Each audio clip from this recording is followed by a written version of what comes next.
রঙিন আর জাদুময় পরীদের রাজ্য পারাস্থানে এক সুন্দর ভোরবেলা শুরু হল বড় এক উৎসবের প্রস্তুতি। আজ রানী পরীর জন্মদিন। পুরো রাজ্য যেন আনন্দে ভরে উঠেছে। প্রাসাদ সাজানো হচ্ছে ঝলমলে আলো আর রঙিন ফুল দিয়ে।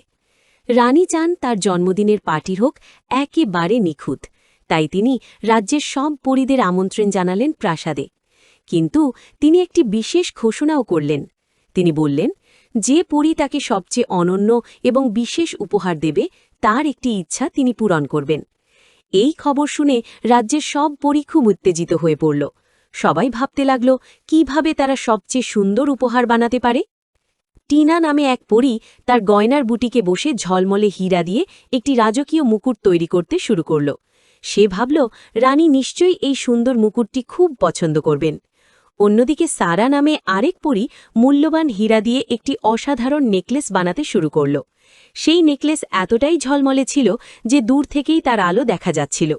কিন্তু লিয়া নামে এক পরী একটু অন্যভাবে ভাবছিল।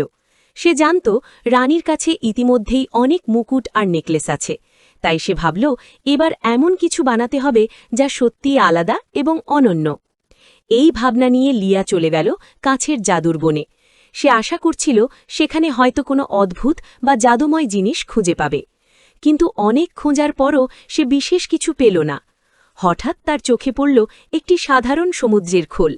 প্রথমে সে একটু হতাশ হয়ে গেল, কারণ সেটি খুব সাধারণ ছিল, ঝলমলে কিছুই নয়। কিন্তু ঠিক তখনই তার মাথায় একটি দারুণ ধারণা এলো। লিয়া সেই সমুদ্রের খোলটি বাড়িতে নিয়ে এলো। তারপর সে সেটিকে সুন্দর গোলাপি রঙে রাঙিয়ে দিল। এরপর তাতে ছোট ছোট ঝলমলে হীরা লাগিয়ে দিল।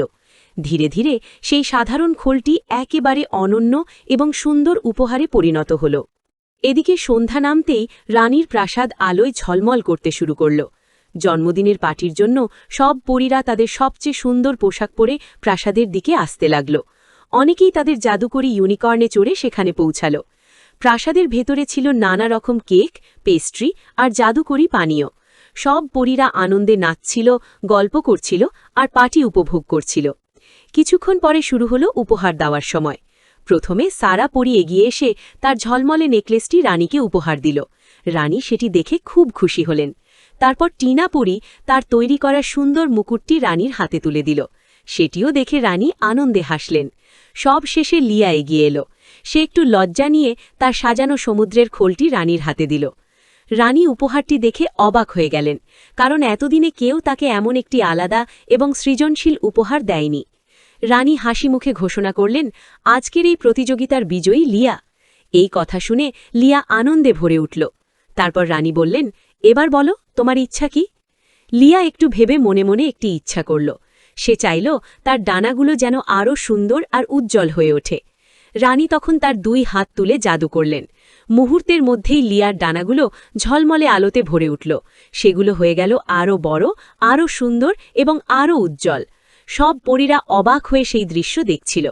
সেই দিন থেকে সবাই বুঝতে পারল যে সত্যিকারের বিশেষ জিনিস আসে সৃজনশীলতা, ভালোবাসা আর আন্তরিকতা থেকে।